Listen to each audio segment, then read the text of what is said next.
Salam à toutes nos sentinelles, j'espère que vous allez bien. Tu finis de t'habiller et nous on commence déjà l'épisode Yassine.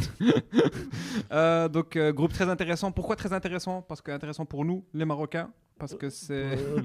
Pourquoi? Parce que si on termine deuxième, c'est probablement une des équipes de ce groupe qu'on va affronter. Certainement, pas probablement. Donc si on est deuxième, sûr et certain, on joue contre le deuxième de ce groupe, c'est ça hein? Si mes souvenirs sont bons, c'est ça. Si on est deuxième, on joue contre le deuxième de ce groupe. Non, je pense qu'on joue le premier. Même. On joue le premier? Mais quelle arnaque. C'est quoi cette arnaque? Peut-être que je me trompe, hein. Ça fait longtemps que j'ai plus regardé. Peut-être qu'il se trompe, mais donc c'est sûr et certain qu'on joue en tout cas un de ce groupe-là. Et donc ça va être serré en plus. Mais donc on commence comme à chaque épisode. Dans l'ordre du classement FIFA, on va les donner. Puis à la fin, on donne notre pronostic. Le premier de ce classement FIFA, c'est les Pays-Bas, 7e. On connaît très bien les Pays-Bas. 12 participations avec la Coupe du Monde 2026. 3 fois finaliste, 74-78. Je crois que c'était l'époque de Johan Cruyff, ça. Et ensuite, en 2010, on se rappelle tous de la finale contre l'Espagne. L'arrêt de... Non, il n'y a pas leur nom ici. Ils n'ont jamais gagné Mseken. 3 finales perdues avec celle de 2010 contre l'Espagne. L'arrêt de Casillas en fin de match. Robben, c'était Robben contre Casillas. Moi j'étais avec eux. Je ne sais pas si vous étiez plus Espagne que Pays-Bas. Non, moi j'étais avec les Pays-Bas. T'étais avec les Pays-Bas? Bah toi tu parles néerlandais donc c'est un peu logique. Et toi? Bon, j'étais plus contre l'Espagne que pour les Pays-Bas à ce moment-là. J'étais plus contre l'Espagne. C'est pas ça. C'est pas que j'étais contre l'Espagne, mais. 3 finales, c'est dur Msaken. Hein. L'Espagne qui raflait tout à ce moment-là et qui était supportée par le monde entier, donc j'avais envie de supporter. Tout à fait. On aime bien supporter les nuls. On préfère les outsiders. Dernier tournoi, donc Coupe du Monde 2022, ils font un quart de finale. On se rappelle tous, tir au but contre l'Argentine. On se rappelle de ce match qui partait dans tous les sens. 2-0 pour l'Argentine, 2-2 pour les Pays-Bas, penalty, Weghorst, Kemira Bobo, tout. On se rappelle de ce match-là. En tout cas, c'est l'un des matchs les plus frappants de cette Coupe du Monde, je pense. Cette Argentine-Pays-Bas. On sentait que les Pays-Bas, en tout cas, quand leur coach parlait, c'était pour aller gagner la Coupe du Monde. Hein. Exactement. Et c'était une très très grosse déception pour lui après la défaite. Louis Van Gaal, ça a été dur. Ouais. L'Euro 2004. Il avait raison, je viens de vérifier. Donc effectivement, c'est le premier du groupe F. Mais non, donc le premier du groupe F joue contre le deuxième de notre groupe C. Et donc le premier du groupe C, c'est le deuxième du groupe F. Ouais, voilà, c'est ce que je me disais. Ah ouais, c'est une arnaque à tous les niveaux. Quoi. Donc, et si on termine troisième, peut-être on joue contre le troisième d'un autre poste. Non, là, troisième, on risque de tomber sur le premier du groupe E qu'on a vu tout à l'heure. C'est peut-être mieux.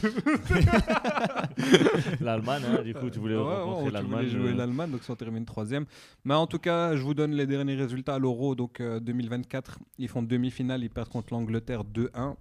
Et à la Nations League, ils perdent en quart de finale contre l'Espagne un 5-5, je ne sais pas si vous vous rappelez, 5-5 cumulé sur les deux matchs, où ils font 2 fois match nul et au final l'Espagne passe. Pays-Bas, c'est pas si mal. Hein. Sincèrement, quand j'ai fait mes recherches, c'est pas si mal sur ces dernières années. Quart de finale de Coupe du Monde, ça perd au tir au but malheureusement. Demi-finale de l'Euro, ça perd contre l'Angleterre finaliste. 5-5 contre l'Espagne, qui est une grosse Espagne en 2024-2025. Donc moi, cette équipe, elle est 7e au classement FIFA, mais je la vois comme dans les outsiders de cette Coupe du Monde. Aussi un petit peu la renaissance des Pays-Bas qui s'était complètement écroulée, avec en 2018 pas qualifié pour la Coupe du Monde. Ouais. Là, ça commence de nouveau un petit peu c'est reparti, la machine s'est remise en route, des joueurs aussi dans des gros clubs. Donc, il y en a 3 déjà qui sont à Liverpool, c'est Van Dijk. Et apparemment c'était le plus dur. Il y avait Cody Gakpo aussi à Liverpool et Gravenberch qui est aussi à Liverpool. Je l'ai bien prononcé, plus ou moins. Mon néerlandais est encore moyen. Par contre l'autre jour j'ai regardé un match du championnat saoudien. Les commentateurs français avec les noms belges ils galèrent. Hein. Koen Castells, j'ai tout entendu sauf Castells. Hein.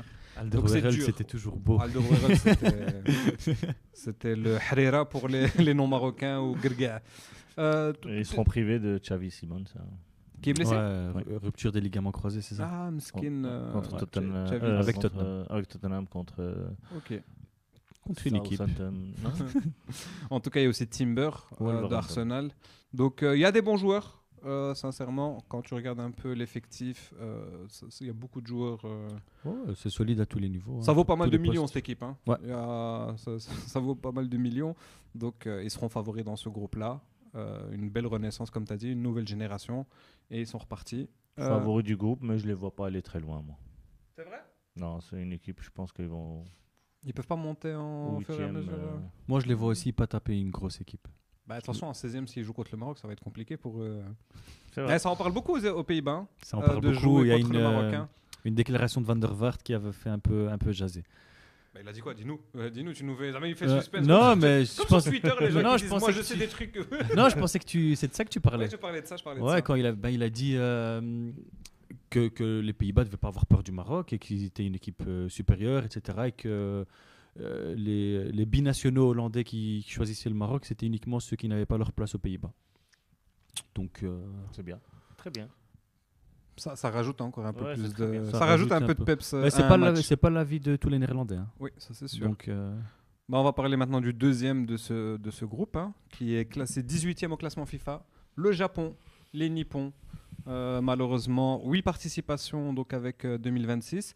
Et il faut savoir que 8 participations depuis 1998. Hein. Avant ça, ils n'ont jamais participé à la Coupe du Monde. Hein. Tu peux compter, je te laisse compter. Je te laisse compter. Donc 98, 2002, 2006, 2010, 2014, 2018, 2022 et maintenant 2026. 2026, ouais. Donc ça fait 8 participations, donc tout depuis 1998. 8, Avant ça, le Japon, je sais pas, ils étaient où avant? Ils étaient dans le judo, le karaté. Très bien. C'est très bien. Ils ont fait sur les 8 participations 4 fois 8e de finale, mais pas plus. Ouais, tu veux recompter, tu veux qu'on refasse? Non, je me souviens de 2018. Hein, donc, déjà, de toute façon, on en avait parlé dans un autre groupe où le Japon avait perdu en 8e, je crois, contre la Turquie. En 2002. Ouais, c'est ça, en 2002. Et là, bien évidemment, en 2018, on se souvient tous de la remontada de la Belgique. Et même la dernière Coupe du Monde, je trouve qu'ils perdent contre la Croatie au penalty. Et sincèrement, cette Croatie, en Coupe du Monde, à chaque fois, elle t'arrive à te sortir des équipes. Et pourtant, ils ne méritent pas sur le match. Mais c'est une équipe, ils font un beau parcours en poule où ils sortent l'Allemagne. Hein, et ils terminent devant l'Espagne, il me semble. Tout à fait. Ils terminent devant l'Espagne, ils battent l'Allemagne. Belle équipe. On parlait tous du projet Blue Lock. Malheureusement, les Croates ont mis un frein à cette équipe du Japon qui avait l'air très intéressante. En plus, c'était leur moment, je trouve. Hein. Ils étaient très très motivés par cette Coupe du Monde. Ils se disaient on va aller jouer le Brésil en quart de finale. Malheureusement, la Croatie est passée par là. Sacré Croate. Donc on l'a dit, 8e. Qui a éliminé le Brésil par après. Oui, la Croatie qui a fait 2 fois demi-finale lors des 2 dernières Coupes du Monde. On en parlera de la Croatie quand ce sera le groupe de la Croatie. Et ils ont fait la Coupe d'Asie, donc le Japon, en 2024. Quart de finale et ils perdent contre une équipe qu'on connaît, l'Iran. Mais c'est une équipe très disciplinée, qui sait jouer au foot, très technique, très forte en contre. Donc cette équipe du Japon, c'est une équipe qui a plus de facilité à titiller les grosses équipes qui aiment poser le jeu. Okay. Donc ça les intéresse pas d'avoir le ballon. Par contre, en transition, ils sont très forts. Et, ils ont quelques joueurs. Techniquement, ils en ont encore. Kubo de la Sociedad, Mitoma de Brighton, Sano de Mayence. Ils ont aussi, je pense, un défenseur qui joue à l'Union Saint-Gilloise, non? Je pense qu'il est parti aussi. Donc, non, ils ont quelques joueurs qui jouent.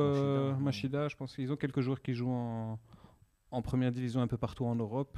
C'est une équipe à prendre au sérieux. Est-ce que vous les voyez titiller un peu cette équipe des Pays-Bas ou non? De toute façon, entre guillemets, quand on voit comme ça le groupe, on se dit la première place, ça va jouer entre les Pays-Bas et le Japon. Moi, quand je vois ce groupe comme ça, vous, je sais pas. Ouais, il y a la Suède aussi qui est pas mal, mais je vois quand même le Japon terminer deuxième. Derrière les Pays-Bas. De toute façon, on donnera notre prono à la fin. Tu viens de parler de la Suède. Vous pensez vraiment que la Suède peut titiller un peu les 2 autres équipes? Donc la Suède, c'est quoi? C'est 13 participations en Coupe du Monde, ce qui est pas mal, hein. Sincèrement, avec 2026, c'est pas mal. Ils ont fait finaliste en 1958. Je n'étais pas au courant. Ils ont fait finaliste en 58. Tu nous dis qui a gagné en 58? On a eu le réflexe. Du coup, c'était le Brésil. Brésil, donc la Suède a fait une finale en 58. Ils font une 3e place. De Pelé. Ils font une 3e place en 1994. Tu savais que la Suède avait fait 3e place? Non, ça c'est pas écrit 3e place. Mais en 94, la Coupe du Monde, c'était aux États-Unis, 94 avec Ils ont fait 3e place là. Ouais, pas mal, hein. Sincèrement, je l'ai aucun souvenir. Les Belges, ils ont fait quoi? Belge, c'est 86. Ouais, tout à fait. C'est l'autre, c'est le pays juste à côté. Et 2026. Là, par contre, c'est là où moi, je ne suis pas totalement d'accord avec vous. C'est que cette équipe suédoise, elle se qualifie en ayant fini sur son groupe de qualif de Coupe du Monde, 4e sur 4, avec 2 points. Et ils sont qualifiés via des barrages, parce qu'apparemment, ils auraient gagné un truc à la Nations League où moi, je n'étais pas au courant. Et donc, ce n'est même pas par rapport au qualif de Coupe du Monde, c'est par rapport à la Nations League qu'ils arrivent à faire ce barrage. Sur le 4 sur 4, ils terminent quand même derrière la Suisse, le Kosovo et la Slovénie. C'est pas non plus le groupe de la mort, quoi. Donc ils terminent 4e sur 4, ils passent via les barrages Et donc là, on peut donner leurs 2 derniers matchs, parce que les 2 derniers matchs, c'était le barrage pour la qualif de Coupe du Monde. Et ça gagne 3-2 contre la Pologne et 3-1 contre l'Ukraine. Des équipes solides. Hein. Ouais. Enfin, surtout la Pologne. Ah, moi, ça me choque, le 4/4. Tu penses, où est-ce que vous pensez que... Je pense qu'ils prennent que 2 points. Ouais, je sais. Moi aussi, j'avais été choqué. Mais ils se sont repris. Le 2 points, je peux vous le dire. Hein, ils font 2 matchs nuls contre la Slovénie et ils perdent les 2 matchs contre la Suisse et les 2 matchs contre le Kosovo. Ouais, je me souviens. Est-ce que vous pensez que c'est... Peut-être que dans leur tête, ils savaient déjà qu'ils étaient qualifiés pour le barrage et donc ils ne se sont pas pris la tête lors de ce qualif?